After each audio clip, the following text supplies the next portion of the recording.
네, 안구따라 니까야를 관통하는 공부 과정입니다. 세세 모음 중에 네 번째 품 진행하고 있고요. 자, 지난주에는 우리가 네 번째 품의 첫 번째 경에서 범천과 함께한 경을 통해서 불교는 효에 대한 어떤 입장을 가지고 있는가, 그래서 효라는 주제로 확장된 공부를 좀 같이 했고요. 이어서 32번 아난다경을 통해서는 아주 그 중요한 그 표현을 하나 보았죠. 그 식과 함께하는 몸, 그리고 밖의 모든 니미따들, 이래 할 때 식과 함께하는 몸이다라는 것이 무엇을 말하는 것일까 하는 부분, 우리가 내입처와 외입처 12처를 말하는데, 사실 부처님을 찬탄하는 방법 중에서 사리푸타 존자가 부처님을 찬탄하는 그 다양함 중에 부처님께서 이런 육처, 육내입처에 대해서 선언하신 바, 이것은 정말로 찬탄되는 일이다 라고 말하는 부분을 보면 내입처, 안입이설신의가 무엇다, 인식의 주관, 누가 어떻게 인식하는 것일까 하는 이 부분을 삶의 이야기 그대로, 사실 그대로 부처님이 선언했다라는 것은 굉장히 중요한데, 그런 측면에서 볼 때 대표적인 것이 그거죠. 안입이설신의가 무엇냐라고 하면 이전의 업이다. 그리고 또 중생이라는 것은 업을 잇는 존재다 하는 그 행위가 누적되면서 인식의 주관이 되는 이제 이런 부분을 우리가 놓치면 안 되고, 바로 그런 관점에서 안입이설신의 내입처라는 것은 안식과 안근이 함께해서 내입처가 되는, 식과 근이 함께하는 상태로 인식주관인 내입처가 된다. 이런 부분이 삶을 이해하는 데 있어서 가장 중요한 출발점이다 라고 할 텐데, 바로 아난다경에서 식과 함께한 몸이라고 하는 요 표현이 그 부분을 정확히 말해주고 있다라는 거 우리가 지난 시간 보았고요.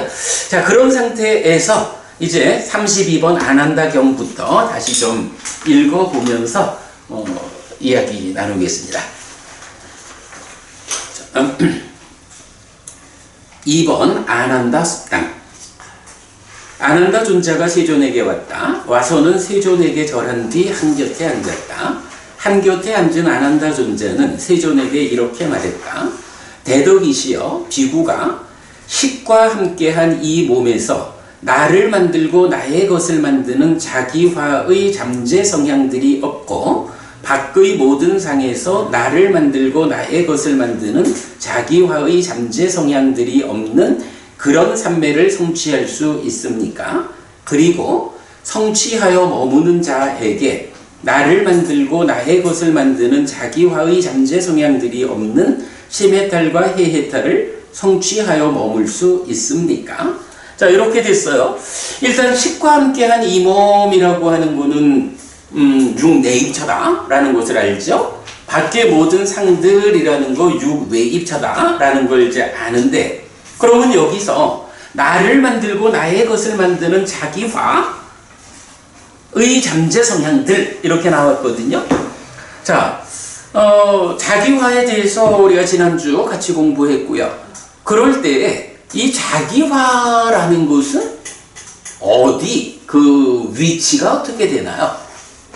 자, 우리가 이제 이 책 나는 불교를 믿는다 에서 보면 현재까지로 거의 완성에 가까운 삶의 메커니즘이 그려져 있죠. 182쪽. 가만, 좀 책을 하나씩 드릴까요? 아니, 뒤에 분들 좀 하나씩 드리죠.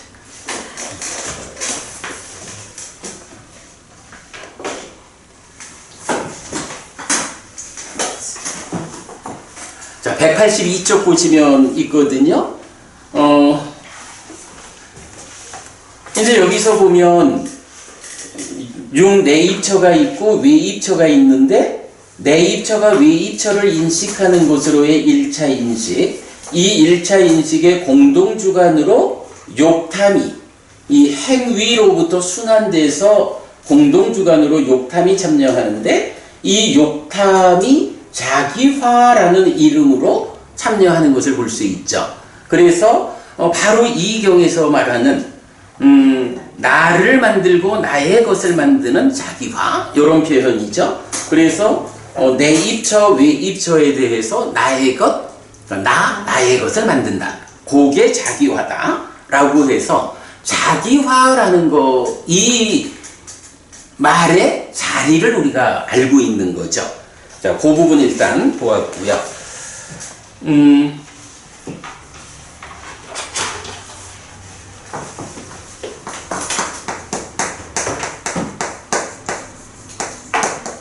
자, 안희비설신의 색성향 미촉법.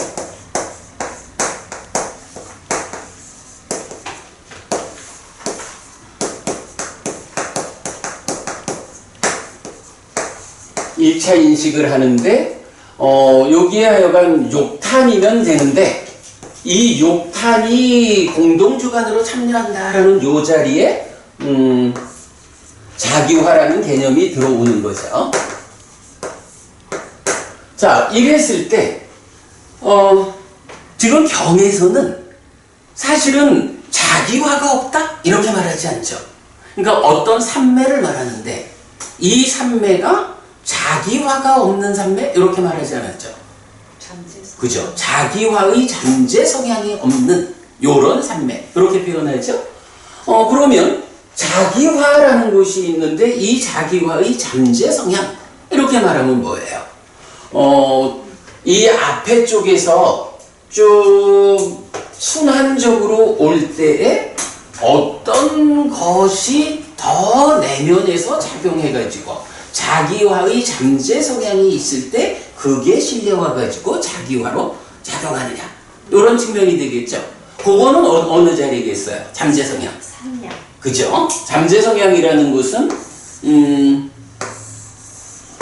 빡가라고 하는 내적인 영역이 있어서 이제 안과 색을 조건으로 안식이 내지 의식 요래 되면 이 세 가지가 3, 4화합 촉하고 촉하면 수가 생기고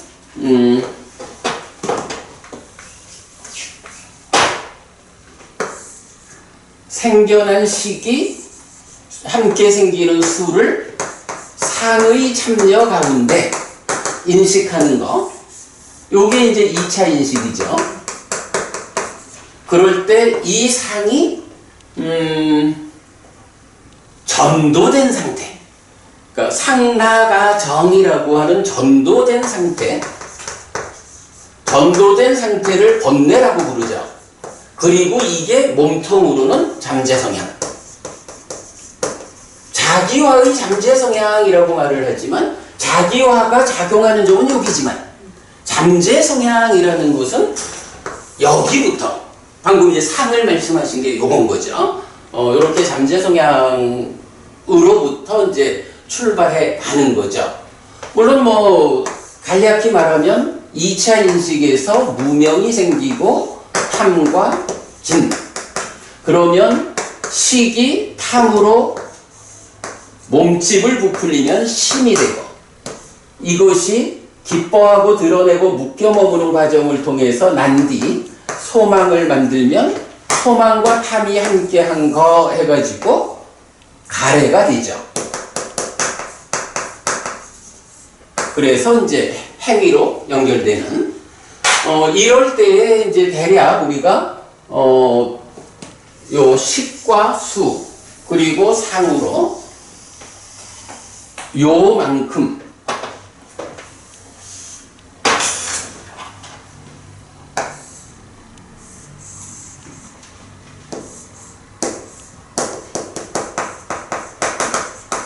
요 부분을 뭐라고 불러요? 이게 딱가다 라는 것을 우리가 발견을 했죠. 이제 요런 관점을 좀 보는 상태에서 이제 경에서는 지금 어떤 말을 하냐 하면 이렇게 식과 함께한 이 몸에서 자기화의 잠재 성향이 없다. 여기에서 자기화가 해소됐다. 요걸 말하는 게 아니라 그죠? 여기서 지금 어떤 산매입니까? 라고 할 때는 자기화의 그 출발자리 바로 딱가 안에서 상이 전도된 상태 그 잠재 성향이 해소된 요런 산매가 있습니까? 요 얘기죠. 박보부님 이렇게 그 잠재 성향이 해소된 잠재 성향이 없는 요런 상태는 사실 어떤 상태죠? 그러니까 깨달은 상태. 그지 깨달은 상태죠. 이게 그 상의 전도라고 하는 번뇌 그 번뇌가 완전히 부서진 그래서 해탈된 상태를 말하는 거죠. 그런데 이제 여기서 말하는 거는 이렇게 잠재 성향이 없는 삼매 이렇게 표현했죠. 네. 그럼 그건 뭐야? 삼매 위에서 해탈된 상태. 요걸 말해주는 거죠. 말하자면 상수멸. 그 상수멸과 동일한 레벨로 말하는 게 무상신삼매. 이런 경우들이 나오죠.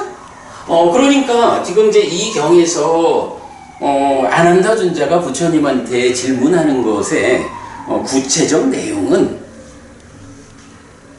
바로 이렇게 자기화라는 것에 잠재 성향이 없는 달리 말하면 삼매 상태이기는 하지만 이 삼매 안에서 번뇌가 완전히 부서진 달리 말하면 그죠? 상수멸의 상태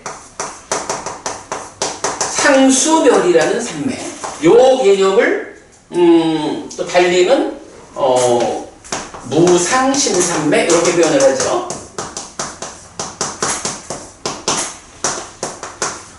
요런 부분 상수멸 무상신삼매 요 내용을 우리가 이게 같은 거요 라고 이해할 수 있는 게 그 사리푸타 상류타에서 사리푸타 존자의 깨달음을 말할 때는 초선부터 비상비비상처를 말하고 그 다음에 상수멸을 말한다고.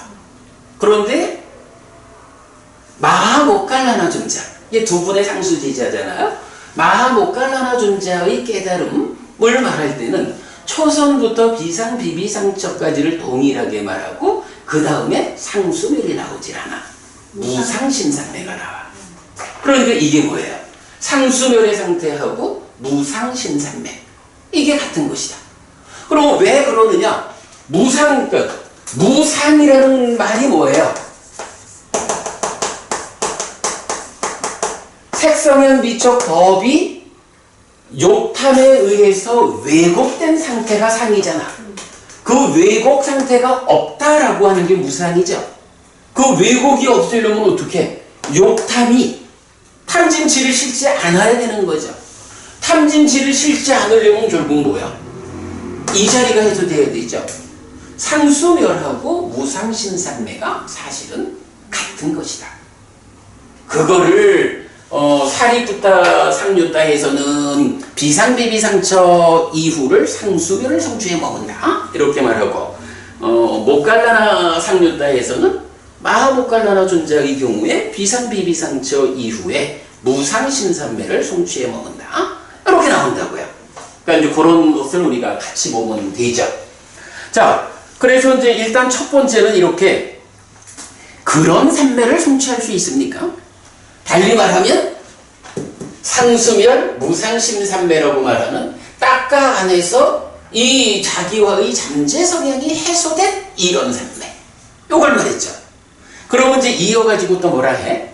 그리고 성취하여 머무는 자에게 나를 만들고 나의 것을 만드는 자기와의 잠재 성향들이 없는 심해탈과 해해탈을 성취하여 먹을 수 있습니까? 요건 어떤 의미죠? 완전한 그럼 앞에 거하고는 어떻게 다른 거야? 삼매서 그죠? 그러니까 깨달음을 성취하는 과정에서 상수멸을 성취해 머문다, 무상신삼매를 성취해 머문다 해서 번뇌를 부수는 그 과정, 그런 번뇌를 부수기 위한 삼매가 가능합니까? 이런 얘기고, 두 번째로 나오는 그런 심해탈, 해해탈, 이 얘기는 이제 이 삼매 안에서 상수멸을 성취해서 번뇌다 한다, 무상신삼매의 상태에서 번뇌다 하는, 그래서 심해탈, 해해탈 했다. 심해탈은 어딘가요? 이 자리에서 해탈하는 거죠. 여기서 심해탈이라는 것은 소망과 탐이 해소되는 거죠. 애의 멸을 말하죠. 해해탈이라는 것은 번뇌의 부서짐을 통해서 무명이 버려지고 명이 생겨나는, 요거 해해탈이죠. 사마타심, 사마타는 심해탈, 윗바사나는 해해탈, 요래 되는 거죠. 그래가지고 요거는 이렇게 해탈하기 위한 삼매, 요거를 넘어서서 그 삼매를 닦는 과정에서 완전히 해탈인 거예요. 이제는 더 이상 삼매 상태에 있지 않아도 이런 자기화의 잠재 성향이 없어, 요 얘기죠. 이런 경지는 오직 누구? 아라한이겠죠. 그러니까 그러한 삼매라고 말할 때는 아라한을 위해서 가는 과정에 있는 경우를 말하겠죠. 심해탈, 해해탈 이러면은 아라한을 성취한 분들, 요 얘기죠. 자, 이렇게 이제 그런 삼매, 그런 심해탈, 해해탈을 성취해 머물 수 있습니까? 라고 부처님한테 질문을 한 거죠. 그랬더니 이제 부처님이 아난다 존재한테 답을 주죠. 아난다요, 비구는 식과 함께한 이 몸에서 나를 만들고 나의 것을 만드는 자기화의 잠재 성향들이 없고, 밖의 모든 상에서 나를 만들고 나의 것을 만드는 자기화의 잠재 성향들이 없는 그런 삼매를 성취할 수 있다. 그리고 성취하여 머무는 자에게 나를 만들고 나의 것을 만드는 자기화의 잠재 성향들이 없는 심해탈과 해해탈을 성취하여 머물 수 있다. 라고, 그래, 그런 거 있어. 라고 말씀하셨죠. 그러면 대도기시여, 어떻게 비구가 해서 그 방법은 무엇입니까? 하고 성취하여 머물 수 있습니까? 어떻게? 라고 질문을 하니까 이제 부처님이 다시 여기 안 한다요. 우리가 지난주에 이 번역을 조금 바꿨죠. 여기 안 한다요. 비구에게 모든 행의 그침이고 모든 재생의 조건을 놓음이고 애의 부서짐이고 이탐이고 소멸인 열반, 이것은 평화롭고 이것은 뛰어나다 가 있다. 이렇게 안 한다요.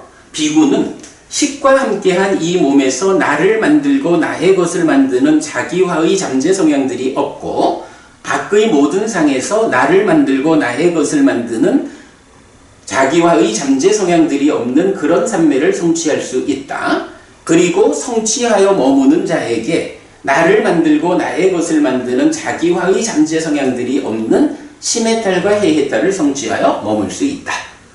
요건 무슨 의미지? 일단 이제 아난다 존자가 부처님한테 뭐 그런 삼매, 또 그런 완성 상태가 가능합니까? 하니까 가능하다. 어떻게 가능합니까? 라고 방법을 물으니까 이제 부처님 대답을 하신 거예요. 그러면 여기서 부처님이 주는 답변, 이런 방법이 있어 라고 하는 거가 뭐죠? 비구에게 모든 행의 그침이고 모든 재생의 조건을 놓음이고 애의 부서짐이고 이탐이고 소멸인 열반, 이것은 평화롭고 이것은 뛰어나다 라는 것이 있다, 이렇게 말하는 거죠. 이게 그런 삼매, 그런 해탈을 위한 방법이다, 이런 거예요. 그러면 이거 뭐야 근데? 뭐예요 이게? 부처님은 분명히 이게 방법이다, 이렇게 해서 그런 말하자면 상수멸, 무상심삼매, 이런 삼매가 가능하고 거기서 번뇌를 부순 심해탈 해해탈이 가능하다, 때문에 주어진 거거든. 이 부분이 이게 무슨 말이지? 사막으로 빠져나. 여러분, 이 책의 첫 번째 경이 뭐게? 범천의 요청경. 범천의 요청경이죠. 범천의 요청경에서 우리가 이 책의 첫 번째 경은 참 잘 골랐어. 자, 이렇게 말해요. 이렇게 나는 들었다. 한때 바야흐로 깨달음을 성취한 세조는 우루엘라에서 네란자라 강변 아자팔라 니그로다 나무 밑에 머물렀다. 그때 외딴 곳에 홀로 머무는 세존에게 이런 심에 온전한 생각이 떠올랐다. 내가 성취한 이 법은 심오하고 보기 어렵고 깨닫기 어렵고 평화롭고 숭고하고 아까 애의 영역을 넘어섰고 독창적이고 현자에게만 경험될 수 있다. 여기서 보면 부처님이 성취한 법은 어떻다는 거야? 여러 가지로 수식하고 있지만 한마디로 내가 깨달은 법은 따까의 영역을 넘어섰어. 따까? 맞잖아. 그거죠. 그게 뭐냐 하면 번뇌요 잠재 성향의 영향 위에서 가래가 형성되는 이러한 따까라는 영역에서 번뇌가 부서지고 잠재 성향이 뿌리 뽑힌 이래서 따까라는 그 영역 안에서 가래가 생겨나지 않게 되면 이게 따까의 영역을 넘어섰다. 가래의 멸이고 무명이 멸하는 곳이고 번뇌가 부서진 거죠. 부처님이 성취한 법은 딱 요거다 이거요. 자, 그런데 거기에 이어가지고 그러나 존재들은 잡기를 즐기고 잡기를 좋아하고 잡기를 기뻐한다. 잡기를 즐기고 잡기를 좋아하고 잡기를 기뻐하는 사람들은 이랬는데 여기서 잡기, 알라야라는 말 요거 하여간 우리가 잡기, 잡음 이렇게 번역한다고. 요게 의미가 무엇냐? 후대에 이거를 알라야 믿냐나 그래서 아래야식 이래가지고 뭐 유식에서 제8식 이래야지만 부처님 이야기는 아니야. 그러면 여기서 이 알라야라는 거 잡기 잡음 요 표현을 어떻게 해석해야 되느냐? 가래가 가지는 가래의 성질이다. 가래가 뭐 하는 놈이야? 잡는 자요. 잡음 이런 성질을 가졌어. 이렇게 말하는 거죠. 부처님이 성취한 법은 따까를 넘어서서 이제 가래를 만들지 않는 그런 법을 성취했어. 근데 이런 따까의 영역을 넘어섬이 성취되지 않은 중생들은 어떠느냐?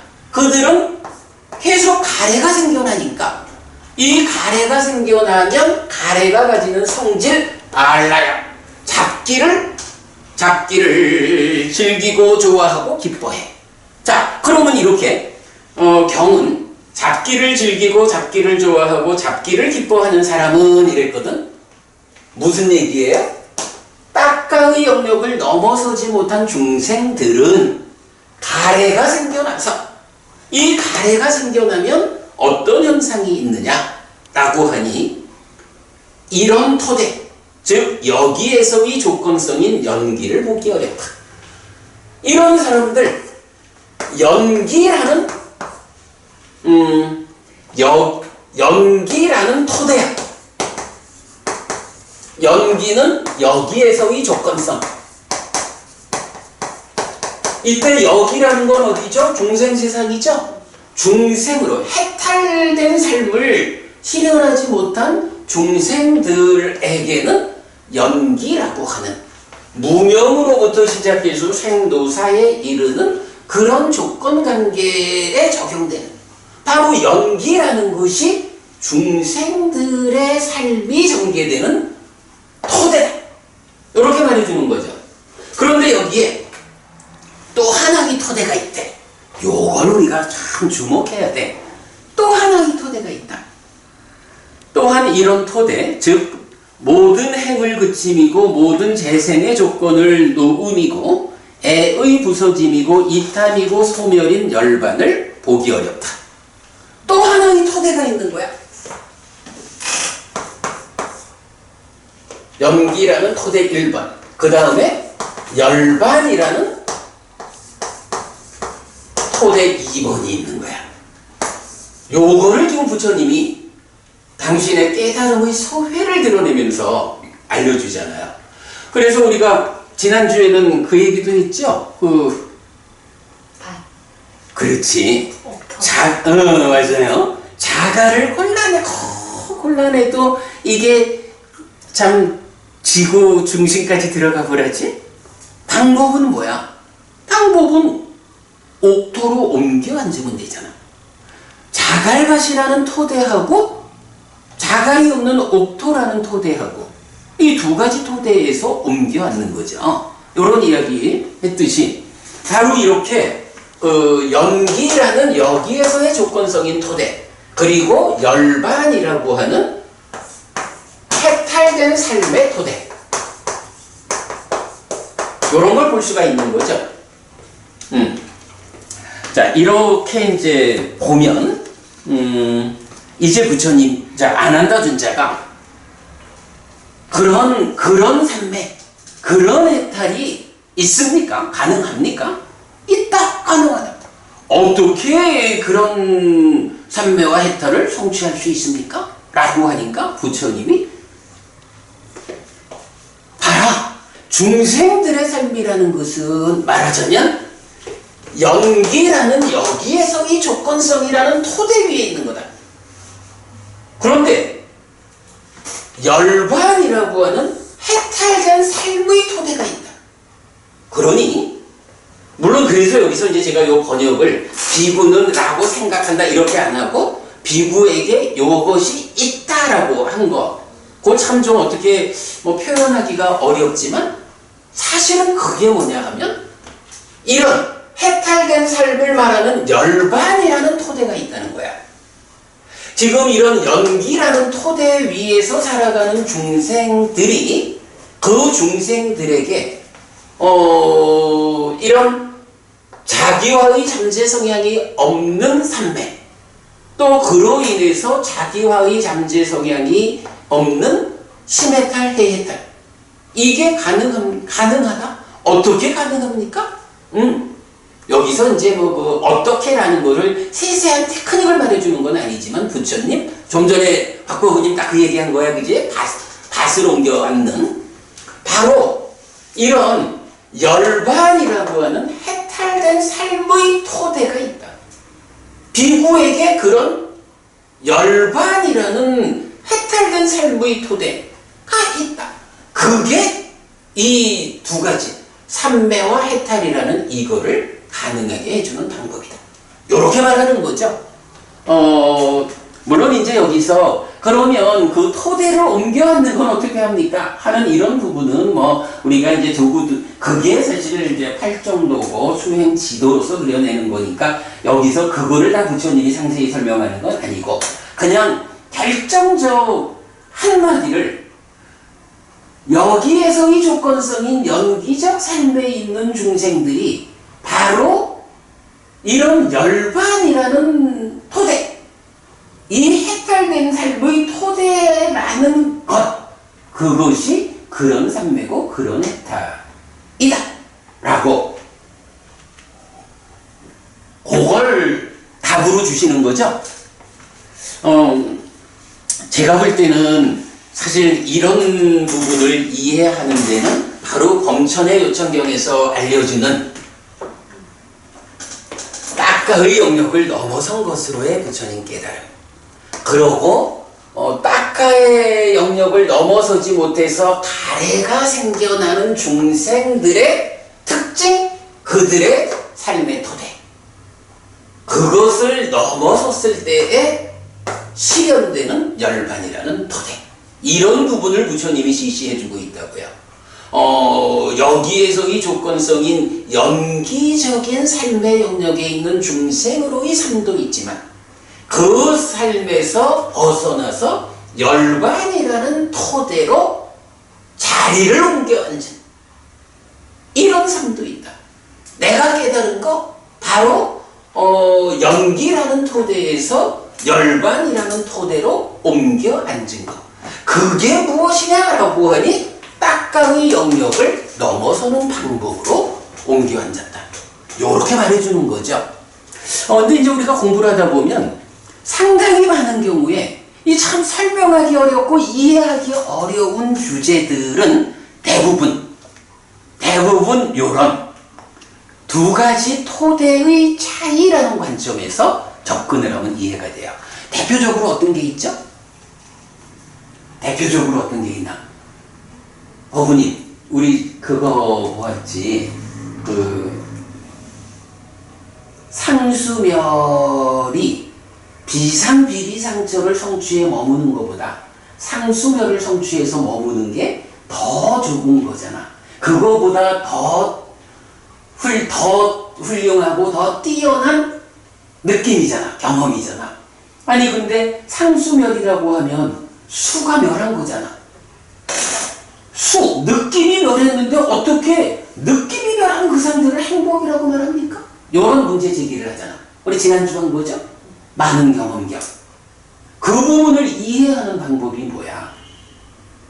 상수멸이라고 하는 이 수가 멸했다라는 이 표현이 어떤 근거 위에 있냐 하면 여기에서 이 조건성이라는 중생의 삶, 무명의 영향을 받는, 그러니까 무명의 조건 지어진 딱가의 영역을 넘어서지 못한 그 여기에서 이 조건성인 연기라는 토대 위에서 설해지는 거잖아. 그럴 때에 상수멸을 성취해서 머문다라는 것은 바로 이경이 말하는 자기와의 잠재 성향이 없는 삶의 상태죠. 좀 이따가 적은 거잖아. 그러니까 삶의 위에서라도 해탈된 삶이 실현된 거야.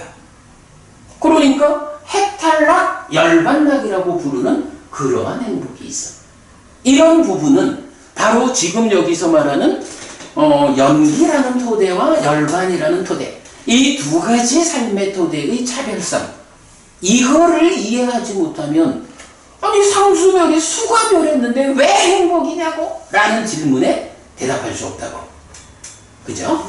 그래서 사실은 이제 경은 많은 경우에 이렇게 여기에서 이 조건성, 연기라는 토대, 달리 말하면 딱가의 영역을 넘어서지 못해서 가해가 생겨나는 삶, 요런 삶의 위에서 보아야 하는 주제들, 그런가 하면 이제 반대로 여기에서 이 조건성을 넘어섰어. 열반이라는 해탈된 삶의 토대, 딱가의 영역을 넘어섰기 때문에 가해가 생겨나지 않는 애면, 그러한 토대, 요렇게 구분해서 볼 때 비로소 답을 찾을 수 있는 경우들이 많다라는 거죠. 요거는 사실 굉장히 중요한 관점이고, 지금 이 경도 바로 그 측면에서 설명될 수 있죠. 김보부님, 요 설명 충분히 이해되는 거죠? 요게 사실 굉장히 어렵지만 중요하다. 자, 그렇게 마치고, 그리고 안 한다요. 나는 그것에 관해서 도피양품 뿐약가의 질문에서 이것을 말했다. 세상에서 높고 낮은 것을 헤아린 뒤에 세상 어디에서도 흔들리지 않는다. 평화롭고 연기나지 않고 고통 없고 갈망 없는 그는 태어남과 늙음을 건넜다고 나는 말한다. 여기서 도피양품 뿐약가의 질문, 요거 숫단이 빠따라 그랬죠. 예, 개성의 내용은 넘어갈게요. 잘 모르겠어. 좀 어려워. 자, 그럼 요렇게 해가지고 안한다경 마무리했습니다. 하여간 이런 두 가지 토대라는 관점에서 보아야 해결되는 문제들이 많다. 이거 부처님 당신의 깨달음의 소회를 드러내는 첫 번째 경에서 알려주고 있다. 예. 자, 그 다음에 이제 33번 사리푸타경으로 갑니다. 사리푸타 존자가 세존에게 왔다. 와서는 세존에게 절한 뒤 한곁에 앉았다. 한곁에 앉은 사리푸타에게 세존은 이렇게 말했다. 사리푸타여, 내가 간략하게 법을 설한다 해도, 사리푸타여, 내가 상세하게 법을 설한다 해도, 사리푸타여, 내가 간략하고 상세하게 법을 설한다 해도 무위의 알을 가진 자를 얻기 어렵다. 라고. 무위의 삶을 가진 자, 뭐죠? 아라한인 거죠.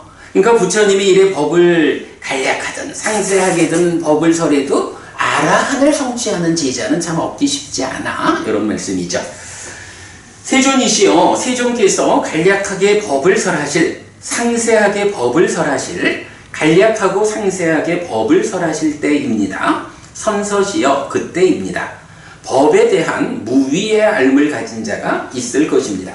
예, 부처님 말씀대로 어렵지만 그래도 부처님께서 법을 설하실 때입니다. 그러면 그래도 그런 자가 있을 것입니다. 이렇게 이제 법을 설해달라라고 말씀하시죠. 그러므로 사리푸tta여, 이렇게 공부해야 한다. 이제 부처님이 사리푸tta의 요청을 받고 이제 공부를 이끕니다. 식과 함께한 이 몸에서 나를 만들고 나의 것을 만드는 자기화의 잠재 성향들이 없을 것이고, 밖의 모든 상에서 나를 만들고 나의 것을 만드는 자기화의 잠재 성향들이 없을 것이다. 그리고 성취하여 머무는 자에게 나를 만들고 나의 것을 만드는 자기화의 잠재 성향들이 없는 심의 딸과 해의 딸을 성취하여 머물 것이다 라고 사리푸tta여, 이렇게 공부해야 한다.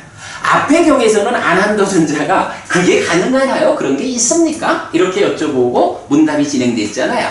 이제 이 경은 제목이 뭐였더라? 사리푸tta 경이네. 사리푸tta 경에서는 그래도 부처님 법을 설해 주세요 라고 하니까 부처님이 사리푸tta 존자에게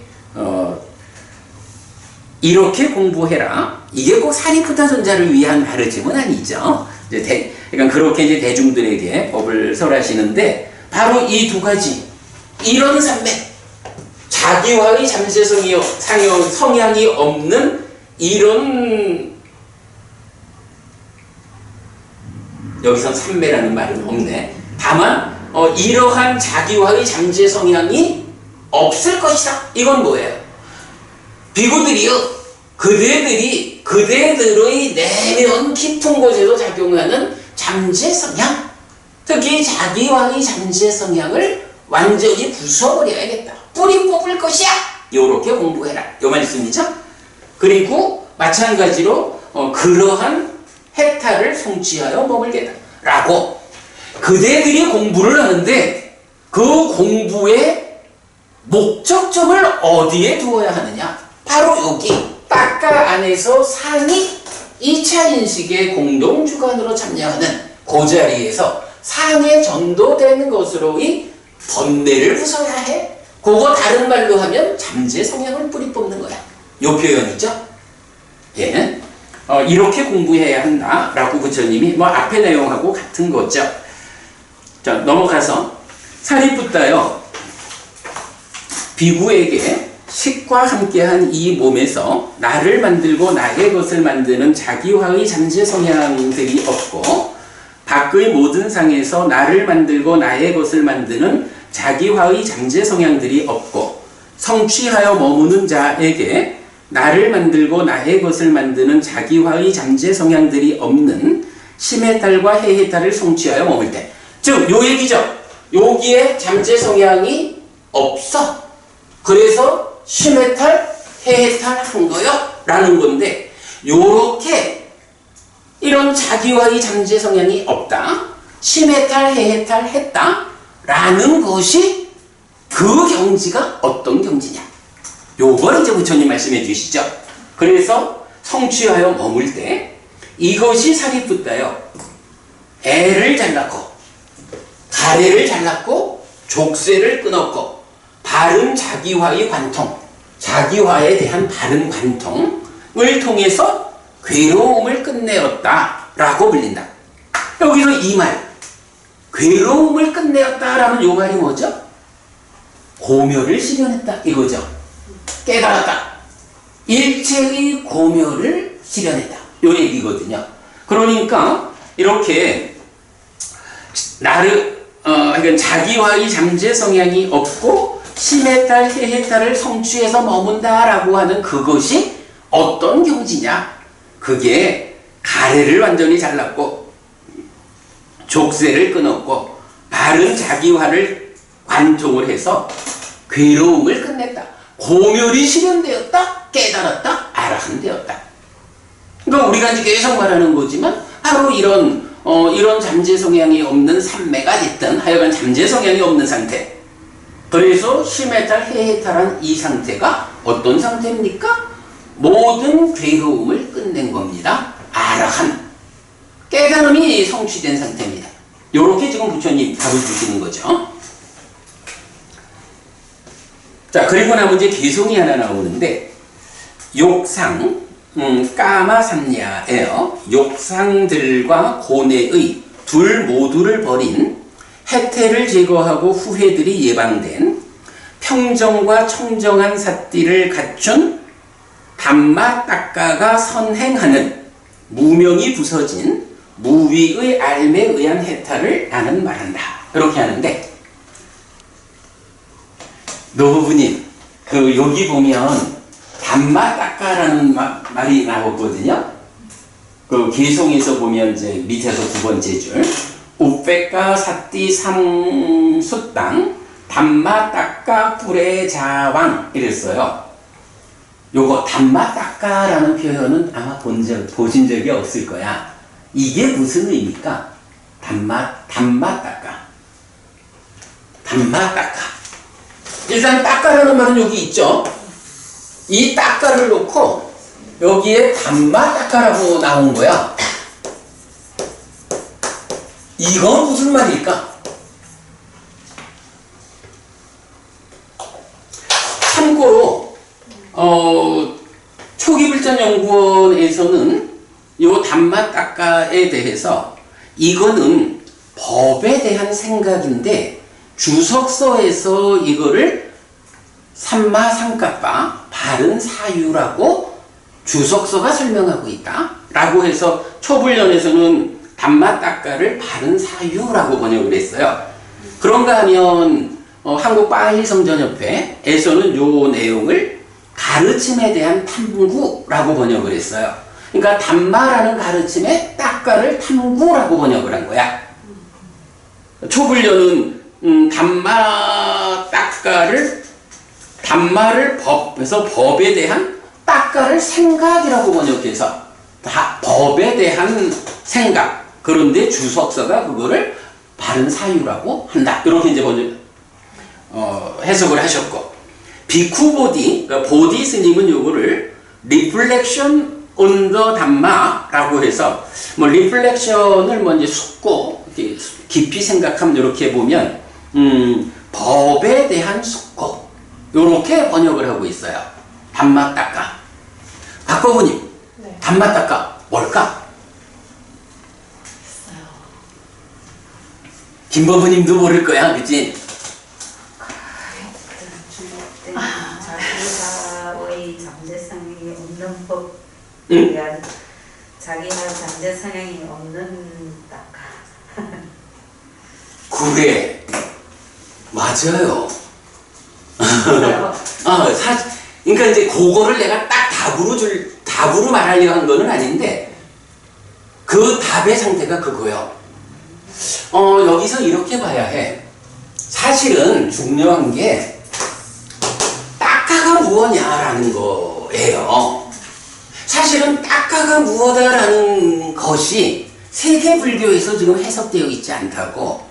그러니까 딱가라고 하는 용어가 나오면 이거를 생각이라고도 사유라고도 무언가 어떤 밑딱가, 의도, 기대, 지향, 사유 이쪽의 한 구성원으로 딱가를 해석하는 경향이 있죠. 사실은 딱가가 무언지가 해석이 안 돼 있잖아. 그런데 이제 그래서 우리가 계속 그 얘기를 하잖아. 우리가 어쨌든 딱가라는 개념을 찾아냈다고. 이게 정말 불교를 바꾸는 발견이 있지 뭐. 딱가가 무언지를 보게 되니까 딱가라는 이런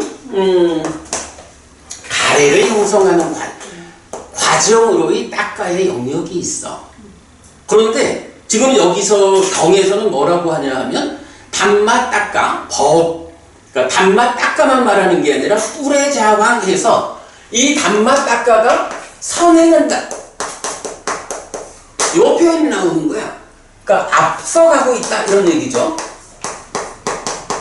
이런 그러니까 담마 닦아가 선행한다 이런 표현을 하거든. 그러면 그 뒤따라서 뭐가 나오냐 하면 무명이 부서지고 무위의 알매에 의한 해탈.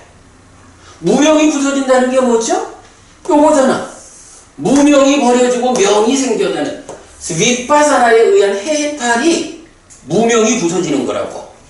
무위의 알매에 의한 해탈. 이건 뭐죠? 결국은 이렇게 해탈함으로써 무탐해서 심 자체가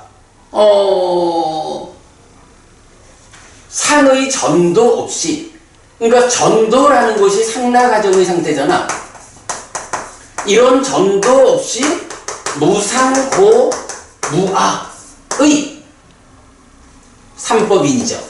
삼법인이라는 열애의 출현 여부와 관계없이 세상에 존재하는 원리 이치 그대로 2차 인식에 참여해가지고 무명은 버려지고 명이 생겨나고 무탐 무진이 되어가지고 심이라고 하는 이 마음의 몸통이 유위적인 암이 아니고 무위적인 알물 몸통으로 하는 마음이 생겨나는 거잖아. 그죠? 이렇게 되는 게 무위의 알매에 의한 해탈이거든. 그러면요, 그러니까 담마 닦아가 무엇이길래 담마 닦아가 앞장을 쓰면 거기에 무명이 부서지고 무위의 알매에 의한 해탈이 뒤따라오는가? 제 생각에는요, 닦아라고 하는 것이 기본적으로 가래를 만드는 과정이라고. 가래가 만들어지는 근본 원인이 뭐죠? 출발에서부터 상나가정이라는 전도된 상, 달리 말하면 번뇌라고 전제성향이라고 하는 것이 참여하기 때문에 닦아가 되고 가래를 만들잖아. 이거는 상나가정이라고 하는, 달리 말하자면 비법, 삼법인이라고 하는 이 사실이요, 열애의 출현과 관계없이 세상에 존재하는 법칙성, 이런 법이라는 것이 아닌 비법의 상태로 이 닦아가 진행되니까 가래가 생겨나는 거잖아. 그러면 이 가래를 생겨나지 않게 하려면, 그래가지고 무명이 부서지고 무위의 알매에 의한 해탈이라는 깨달음이 따라오려면 뭐가 돼야 돼? 이 비법이라고 하는 비법의 상태로 전도된 상이 참여하는 것을 부수고 법의 상태로 무상고 무아라는 삼법인 법의 상태로 이 닦아가 진행되게 하면 가래가 생겨나지 않을 거 아니야. 박보부님, 법의 상태로 닦아가 진행돼가지고 가래가 생겨나지 않는 그런 현상을 뭐라고 불러? 담마 닦아. 그걸 또 다른 말로 뭐라고 불러? 그래, 지금 일단 말씀은 요건 이제 알겠죠? 상나가정이라는 비법의 상태로 닦아가 진행되면 가래를 만드는 거야. 이게 중생들의 삶이야. 요거 연기하는 토대 위에서. 그런데 그게 삼법인 무상고 무아라는 전도되지 않은 열애의 출현 여부와 관계없이 존재하는 법칙성, 그 법의 상태로 닦아가 진행이 되면 애가 멸해. 그러니까 열반이란 토대야. 그러니까 이거를 담마 닦아라고 말한다 라고 하면 타당하죠. 담마 닦아를 우리가 푼 거야. 그런데 요렇게 담마 닦아로 진행되는 이런 현상을 뭐라고 불러? 그 말 말고, 그 말 말고 이런 담마 닦아의 상태로, 그러니까 닦아라고 하는 이 영역에서 담마의 상태로 진행돼 가지고 가래가 생겨나지 않게 돼. 안 닦아. 그렇죠. 이게 바로 아 닦아 와차로, 아 닦아 와차라, 닦아의 영역을 넘어섰다라고 하는, 부처님이 당신의 깨달음의 소회를 드러내는 첫마디로 내가 성취한 이 법은 딱가의 영역을 넘어선 이거야. 딱가의 영역을 넘어섰다라는 그 말의 의미를 말하자면 담마 딱가. 요 말이 가능하죠. 그러면 담마 딱가가 이런 의미로 해석이 되면 이제 경에서 뒤따라오는 담마 딱가, 법에 의한 딱가가 선행하는, 그죠? 이게 선행하면 그 다음에 어떻게 돼? 무명은 부서지게 돼 있죠. 그죠? 바로 무명이 버려지고 명이 생겨나는 거로부터 출발을 하잖아. 그러니까 전도되지 않은 상이 참여를 하면, 그러면 그렇게 해가지고 찌따 심이 무위의 알무로 생겨나잖아. 그러니까 담마 딱가가 이렇게 딱가의 영역을 넘어선 이런 법의 상태로 진행되는 딱가라는 영역을 말하는구나 라고 해석하는 것이 뒤따라오는 무명의 부서짐, 무위의 알매에 의한 해탈, 이 말씀하고 일치하잖아. 분명히 이게 선행한다, 앞서간다라고 말하고 있으니까. 그러면 담마 딱가를 우리가 바르게 해석한 거지. 그래 되겠죠? 그래서 이제 이런 이야기를 우리가 할 수 있는 거야. 바로 이렇게 딱가라는 개념이 아직 세상에서, 세계 불교에서 딱가가 해석되지 못한 거 우리가 최초로 해석을 했고, 그런 상태에서 부처님이 성취한 법이 무엇이냐? 바로 그 딱가의 영역을 넘어섰다 라고 부처님 당신의 깨달음을 설명하고, 이런 부분을 우리가 알게 되니까 담마 딱가가 선행한다 라는 이 표현에 대해서 세상 누구든지 이건 초불련에서 말하는 법에 대한 생각, 주석서가 말하니까 바른 사유 이거나 가르침에 대한 탐구거나 법 위에서의 숙고거나 사실은 같은 맥락이죠. 근데 여기서 공통점은 뭐야? 딱가가 뭔지를 모른다고. 그죠? 우리가 이렇게 딱가를 해석했다라는 것이 이런 차별성을 보여주죠. 예, 요렇게 해서 이 사리푸타경에서는 사실은 이제 아난다경에서 아난다경의 주제가 조금 형태만 달리해서 나타나는데, 오히려 사리푸타 존재에서는 요 표현 담마 딱가가 선행한다. 담마 딱가는 무엇일까? 네, 요거 하나 아는 거야. 가장 큰 거죠. 이것만 해도 될 것 같은데. 그래도 되겠죠. 사실은 오늘 가장 중요한 이야기를 마쳤어요. 하나만 알아도 엄청난 건데. 여기까지 하고 놀까? 그래서 이건 이제 정말 중요하죠. 진짜 제가 생각해도 참 진짜 이런 부분을 우리가 해석할 수 있다는 게, 그래도 시간이 좀 있으니까 조금 더 넘어가 보겠습니다. 자, 32, 33번 했고 34번 2년경으로 갑니다. 여기도 또 좀 재밌는 게 있어. 2년경, 요 이제 니다나라는 단어죠. 12번 상류다가 니다나 상류다죠.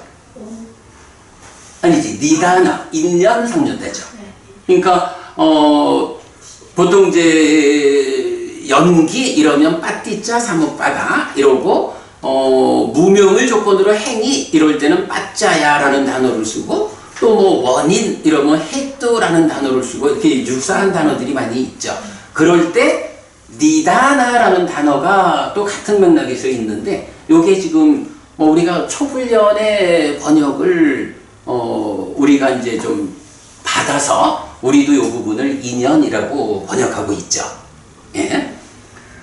자, 그래서 경 제목이 니다나 수당 인연경이에요. 비구들이요, 업들의 자라남을 위한 이런 세 가지 인연이 있다. 어떤 세 가지인가? 망이 업들의 자라남을 위한 인연이다. 진이 업들의 자라남을 위한 인연이다. 시가 업들의 자라남을 위한 인연이다. 자, 요거 이제 보통은 탐진치라고 말하는 내용이지요. 그런데 라가, 도사, 모하.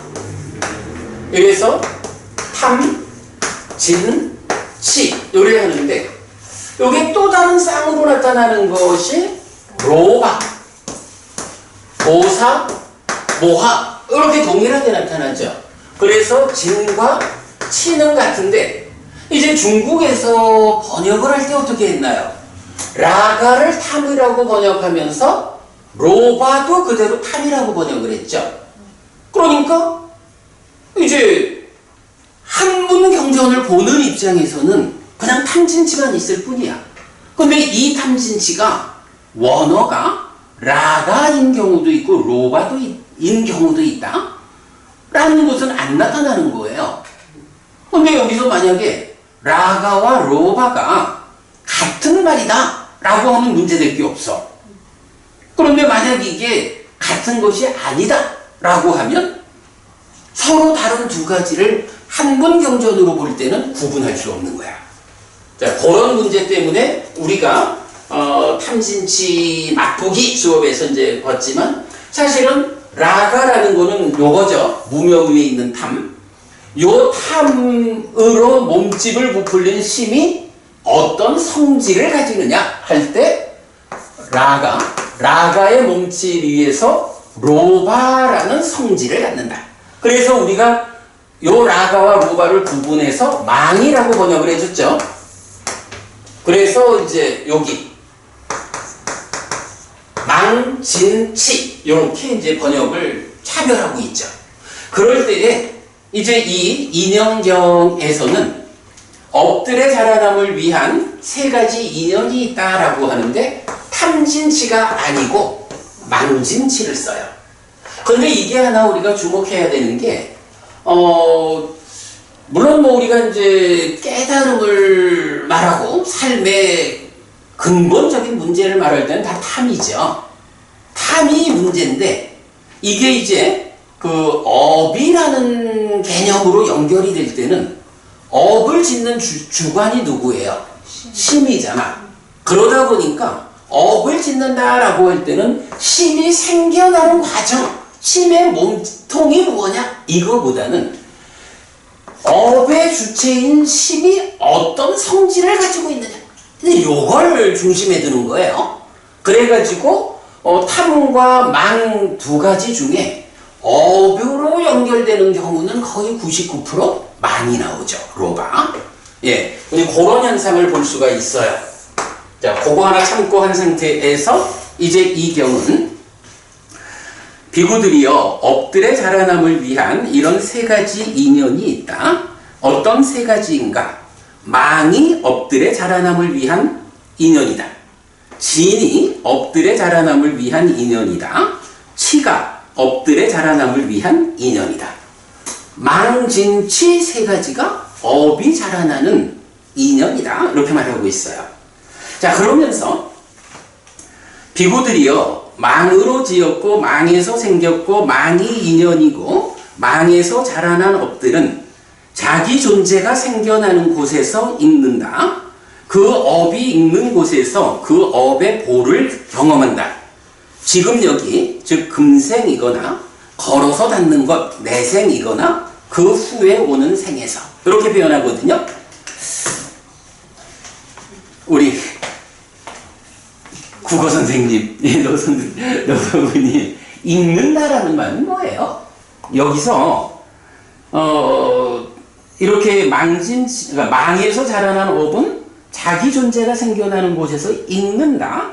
그 업이 읽는 곳에서 업의 보를 경험한다 이랬거든요. 업이 거기서 읽는다. 이게 무슨 의미입니까? 그리고 이거에 따라 가지고 보를 경험한다 이래 나오잖아. 그러니까 업이라는 것과 보라고 하는 것의 중간의 어떤 단계로 읽는다라는 말이 쓰인 거예요. 요게 이제 약간 읽는다라고 보통 번역되는 말인데, 자, 여기 이제 보면 요 두 번째 줄 끝에 윗박자띠라는 말이 있어요.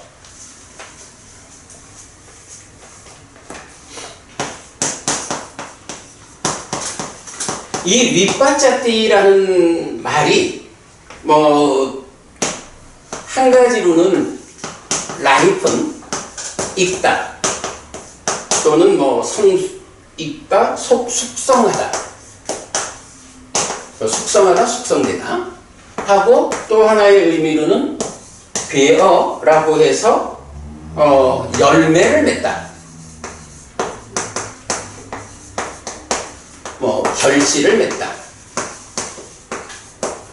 요런 이제 두 가지 의미를 가져요. 그래서 이제 요 단어가 보통 번역이 되기를 읽는다. 그래서 보통 이제 업을 지으면 그 업이 익어가지고 뭐 보를 가져오는 이렇게 이제 보통 많이 말을 하죠. 근데 그 읽는 그래서 저도 이제 그렇게 익숙하다 보니까 자기 존재가 생겨나는 곳에서 읽는다 이렇게 번역을 했는데 제가 이제 오늘 수업 준비를 하는 가운데에서 요 의미를 좀 명확히 생각해보자 라고 해서 다시 좀 챙겨보니까 이게 라이프에서 익다, 숙성되다 라는 의미도 있지만 또한 마찬가지 열매를 맺다, 결실을 맺다 이 의미가 같이 있는 거야.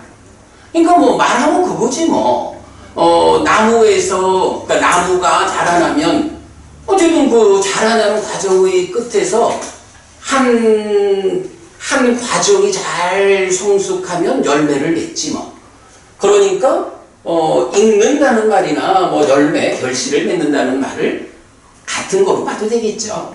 물론 또 이거를 나누어서 말하자면 열매가 맺어진 상태에서 그게 익어가는 거요. 이렇게 표현도 할 수 있겠지만 어쨌든 요 뭐 같은 맥락에서 보면 될 것 같아요. 그래서 제가 볼 때는 앞으로 요 번역을 바꿀까 싶어. 읽는다라는 표현보다 열매를 맺는다. 열매를 맺는다가 뭐예요? 화가 생긴다는 거지. 그러니까 보 이전에 화가 생기는 거야. 그러니까 지금 이제 어떻게 표현이 됐냐 하면 업이 있으면 업을 지으면 자기 존재가 생겨나는 곳에서 읽는다. 그리고 거기서 그 업의 보를 경험한다. 이렇게 표현되고 있는데 이거 뭐 어차피 이제 같은 의미이겠지만 우리가 좀 더 표현을 구체적으로 해주지 뭐. 요 읽는다라는 걸 앞으로는 화가 생긴다. 그죠? 열매를 맺는다라는 거 화가 생기는 거죠. 요렇게 그냥 앞으로는 번역을 바꿔줄까 싶어요. 그러하면 어떻게 돼? 업에는 화와 보가 따른다. 그죠? 업에 따르는 화와 보의 법칙성. 요걸 그대로 말해주는 거죠. 우리가 늘 쓰는 말이 사실은 뭐 어제도 공부한 거지만은 존재하고 있는 결실, 업에는 화와 보가 따른다라는 이런 원리 이치가 있는 거예요. 그거 없다고 부정하면 안 돼. 이런 말을 이제 우리가 잘 알잖아요. 근데 뭐 굳이 이거를 읽는다라고 좀 폼나게 번역하느라고 헷갈릴 이유가 없을 것 같아. 앞으로는 요거 제가 바꾸겠습니다. 업은 자기 존재가 생겨나는 곳에서 뭐 열매를 맺는다 하든가 아니면 화가 생긴다 하든가 어떤 표현이 좋을까? 저는 두 번째가 명확한 것 같아요. 화가 생긴다. 화와 보가 바로 딱. 좋습니다. 그러면 요 과를 넣어가지고 뭐 화가 생긴다? 생긴다밖에 안 되겠다. 그죠? 화가 생긴다. 그리고 보를 경험한다. 요렇게 바꿔줄게요. 자, 그러면 이 표현은 이 문장은 그럼 명확해지죠?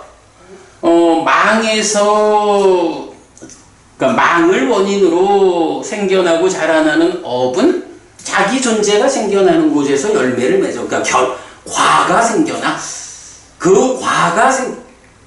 그 업에 과가 생기는 곳에서 그 업의 보를 경험한다. 그리고 이 보, 사실 과라는 건 뭐예요? 업을 지으면 어떤 행위를 하면 그 행위에 의해서 그냥 결정되는 것이 결과죠. 그런데 보라는 건 뭐야? 우리가 결과가 생겨나면 생겨난 결과를 똑같이 100씩 경험하는 게 아니죠. 지금 나의 삶이 얼마나 힘 있느냐 이거에 의해서 지금 삶이 힘이 없으면 하나의 값을 뻥튀기해서 괴롭게 겪을 거고, 힘이 있으면 뻥튀기해서 행복하게 겪을 거고, 괴로움은 줄어들고 행복은 늘어나고, 뭐 이런 관계죠. 이렇게 이제 보를 경험하게 되는 거죠. 그런데 이 보는 언제 경험한다는 거야? 행위를 통해서 그 결과가 생겨나는 거야. 결정된 거야. 그 결정된 보를 내가 그것 때문에 행복해 하든지 그것 때문에 괴로워하든지 하는 게 보를 경험하는 거잖아. 보를 언제 경험한다고요? 이거에 대해서 부처님은 한결같지 뭐. 금생 지금 여기에서 그 보를 경험하거나 아니면 걸어서 받는 것, 제가 이렇게 번역하지만 지금의 삶이 끝나는 바로 다음 생, 내생이죠. 금생에 경험하거나 내생에 경험하거나 아니면 아예 내생 이후 그 다음 언제든 인연이 잘 결합할 때 경험하는 거죠. 그래서 그 후의 생, 보라는 것은 이렇게 살아있는 동안에, 그러니까 내가 지금 어떤 업을 지으면 그 업의 결과가 생겨나서 내가 경험하는 것이 금생일 수도 내생일 수도 그 다음 생들에서 일 수도 있다. 이렇게 말하는 거예요. 보를 경험하는 시기가 이렇다. 이러기 때문에 이제 결국은 모든 게 다 윤회로 비결이 되죠. 윤회 없다라고 주장을 하려면 이 모든 것들이 다음 생에 경험한다라는 건 다 거짓말이지 뭐. 이렇게 이제 우리가 볼 수 있고요. 자, 하여간 여기서 읽는다라는 말 이제 번역 바꾸자 했고, 이렇게 금생과 내생과 그 이후의 생들 언젠가에 경험하게 된다라는 거, 보의 시기 보았고요. 동일한 내용이 비구들이여 진으로 지었고 진에서 생겼고 진이 인연이고 진에서 자라난 업은 자기 존재가 생겨나는 곳에서 읽는다. 근데 과가 생긴다 이러면은 또 한자를 꼭 넣어줘야 되니까 이게 조금 더 좀 걸려요. 하여간 그 번역은 우리가 다시 생각을 해봅시다. 근데 의미는 명확하게 요 의미를 넣자고요. 진에서 그 업이 있는 곳에서 그 업의 보를 경험한다. 지금 여기거나 걸어서 닿는 곳이거나 그 후에 오는 생에서나 비구들이여 치로 지었고 치에서 생겼고 치가 인연이고 치에서 자라난 업들은 자기 존재가 태어나는 곳에서 있는다. 그 업이 있는 곳에서 그 업의 보를 경험한다. 지금 여기거나 걸어서 닿는 곳이거나 그 후에 오는 생에서. 예를 들면 비구들이여 깨지지 않았고 썩지 않았고 바람과 열기에 상하지 않았고 씨눈이 잘 유지되었고 안전하게 잘 보관된 씨앗들이 비옥하여 잘 준비된 땅에 심어졌다. 그리고 비가 적절하게 내릴 것이다. 그러면 비구들이여 그 씨앗들은 싹이 트고 자라고 증장하고 풍성하게 될 것이다. 이처럼 비구들이여 망으로 지었고 망에서 생겼고 내지해서 앞에 반복해줘요. 자, 그리고 이제 제일 밑에 쪽으로 내려와서 이제 비구들이여 업들의 자라남을 위한 이런 세 가지 인연이 있다. 어떤 세 가지인가? 무망이 업들의 자라남을 위한 인연이다. 무진이 업들의 자라남을 위한 인연이다. 무치가 업들의 자라남을 위한 인연이다. 김정희 부부님, 이거 어떻게 봐야 되지? 앞에서는 업들의 자라남을 위한 인연으로 망진 치를 제시했잖아요. 근데 이어가지고는 이제 업들의 자라남이라는 동일한 주제에서 전혀 반대되는 무망, 무진, 무치가 인연이다. 이렇게 말을 하거든. 여기 업은 그 아란이나 여러 가지 가보를 얻는 거죠. 야, 참 그래도 우리가 공부를 함께하는 그 성과가 있다. 정곡을 지으네. 예, 바로 그거죠. 사실은 그 업이라는 게 아까 봤지만 여기에서의 조건성이라는 토대 위에서 지어주는 중생들의 업도 있는가 하면 열반이라는 토대 위에서 진행되는 아라한의 업도 있잖아. 그래서 우리가 강조하는 거지만 마치마니까야 117번 커다란 마흔의 경에서 보면 10선업, 그러니까 10악업은 뭐 악업이고 10선업을 말할 때 번뇌의 영향 위에 있는 공덕과 연결되는 10선업이 있고 번뇌의 영향을 받지 않는 10선업이 있는 거죠. 아라한의 10선업이죠. 그 부분을 우리가 강조하는 게 바로 일반적으로 말하는 업들은 선업을 지어도 그게 여기에서의 조건성이라는 토대 위에 있는 거야. 그런데 한 가지 업, 아라한에 의한 완성된 삶이 몸과 말과 마음으로 행위하는 이런 업은 열반이라는 토대 위에 있는 업이야. 요거죠. 그러니까 이제 바로 여기서는 무망무진 무치, 열반이라는 토대 위에 있는 해탈된 삶의 이야기가 이런 업이죠. 네, 그래서 업들의 자라남을 위한 세 가지 인연에서 무망무진 무치를 이제 앞에 이야기하고 대비해서 말을 해줘요. 자, 그래서 이제 넘어가서 보면 망이 없을 때 비구들이요. 그러니까 망이 없을 때 이렇게 무망으로 지었고 무망에서 생겼고 무망이 인연이고 무망에서 자라난 업은 버려지고 뿌리 뽑히고 윗부분이 잘린 야자수처럼 되고 존재하지 않게 되고 미래에 생겨나지 않는 상태가 되었다. 라고 해서 동일한 내용을 진치에 반복하거든. 그러면 이거 망진치를 인연으로 자라나는 그렇지. 망진치를 인연으로 자라나는 업들의 자라남 이거하고 무망무진 무치를 인연으로 업들이 자라나는 요거는 어떤 차이가 있다는 거예요? 토대가 달라요. 그거를 지금 경은 어떻게 말하고 있어요? 망진치를 인연으로 하는 업들은 어떻게 되냐 하면 자기 존재가 생겨나는 곳에서 열매를 맺는다 그랬죠. 열매를 맺는 그 자리에서 그 업의 보를 경험한다. 그래서 망진치가 인연이 되어서 짓는 업은 그 업에 과화보가 뒤따라온다는 거예요. 이게 업에는 과화보가 따른다, 결실이 있다라고 하는 그 법칙성이잖아. 그런데 무망무진 무치를 인연으로 하는 업은 어떠냐 하면 버려진다 이거예요. 그런 업, 그러니까 아라한의 이 해탈된 업은 과화보가 뒤따르지 않는다는 거예요. 결국은 과화보. 그래서 아까 마치마니까야 117번 얘기했죠? 그 10선업이 번뇌의 영향 위에 있는 공덕으로 연결되는 10선업하고 번뇌의 영향을 받지 않는 아라한의 10선업하고 그 차이가 뭐냐 하면 바로 망진치에 의한 업은 열매를 맺고 보를 경험해. 그래도 그 가운데 선업으로 업이 지어지면 그러니까 행복이라는 과화보가 뒤따르는 거야.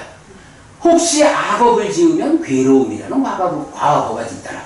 그러나 이렇게 무망무진 무치를 인연으로 지어지는 업은 해탈된 삶이어서 아예 그러한 업은 버려지고 뿌리 뽑히고 윗부분이 잘린 야자수처럼 되고 존재하지 않게 되고 미래에 생겨나지 않는 상태가 되었다. 이거 달리 말하면 이런 업에 의해서는 산이 잠재하지 않고 식이 머물지 않아. 해탈된 삶이라는 게 그거죠. 그렇게 말해주고 있는 거예요. 그래서 뭐 밑에 보면 그래 망진치에서 똑같이 나오고 밑에 예를 들면 비구들이요 깨지지 않았고 썩지 않았고 바람과 열기에 상하지 않았고 씨눈이 잘 유지되었고 안전하게 잘 보관된 씨앗들이 있다. 뭐 같은 씨앗이야. 그러나 그것들을 사람이 불로 태울 것이다. 하여간 씨앗이 싹트지 못하도록 별의별 짓을 다 한다 이거지 뭐. 그게 불로 태울 것이다. 불로 태운 뒤에 재로 만들 것이다. 재로 만든 뒤 강한 바람으로 불거나 강의 강한 흐름에 흘려버릴 것이다. 이거 무슨 얘기야? 그냥 불로 태우면 될 것 같은데 불로 태웠을 때의 성과하고 그랬을 때는 문제는 잠재된 성향들은 남아있다 이거야. 불로 태운 것만 가지고는. 그래서 마지막 잠재 성향까지를 다 뿌리 뽑아 버리려면 어떻게 해야 되느냐? 불로 태운 다음에 재로 만들고 재로 만든 걸 강한 바람으로 불거나 강한 흐름에 흘려버리고 이래가지고 잠재 성향까지 완전히 뿌리 뽑는다. 요런 표현을 요렇게 해주고 있는 거죠. 그러면 비구들이요, 그 씨앗들은 뿌리 뽑히고 밑부분이 잘린 야자수처럼 되고 존재하지 않게 되고 미래에 생겨나지 않는 상태가 될 것이다. 생겨나지 않는 상태가 뭐야? 몸으로 가지 않는다. 중생이라는 존재를 구성하지 않는다. 윤회에서 벗어났다. 요 얘기죠. 자, 요렇게 해서 이제 마무리되고 뭐 동일하게 반복해 주니까 마지막에 가면 개성이 하나 있는데 이 개성은 아무리 봐도 좀 번역을 좀 수정해야 될 것 같아요. 제가 좀 나름대로 번역을 좀 수정하고는 있는데 요거는 제가 우리 다음 주 쉬죠? 다음 주 쉬니까 그 다음 주 법회에서 요 부분은 그 개성을 번역 수정해 가지고 드리도록 할게요. 자, 이렇게 하면 오늘 경 3개를 공부했는데 이것도 중요한, 이것도 아주 중요한. 그럼요. 굉장히 중요한 공부했죠. 그리고 김정일 고부님이 말씀하신 대로 25분, 1분 초과했다. 우리도 이렇게 맞춰봅시다. 그래, 다 수고하셨고요. 마치겠습니다. 삼마삼부또 바가와 스와타또 바가왔다 담모 숲바티빤노 사와카 상고띠. 세존은 정부자이시다. 세존으로부터 법은 잘 써해졌다. 제자들의 상가는 잘 실천한다. 찌랑띠타뚜 로까스밍 삼마삼부따 사사난띠. 정등각의 가르침이 이 세상에 오래도록 머물기를. 이차마항 얀양 야지똥 양마마 아싸 디가라땅 히타야 수카야띠. 오랫동안 나에게 이익과 행복을 주는 자선행을 실천하리라. 이당다낭 꾀따낭 야띠 살로 히따낭 우파까빠뚜. 이당다낭 꾀따 야띠 살로 히따 파리분잔뚜띠. 이 모시가 돌아가신 진지와 혈육들에게 도달하기를. 이 모시를 돌아가신 진지와 혈육들이 사용하기를. 네, 오늘도 우리가 훌륭한 법의 등을 함께 달았습니다. 이 법의 등의 공덕이 오랫동안 여러분들에게 이익과 행복으로 함께 하기를 바랍니다. 또한 오늘 이 법보시의 공덕이 여러분 생각하시는 그분들에게 도달하고 사용되기를 바랍니다. 수고하셨습니다.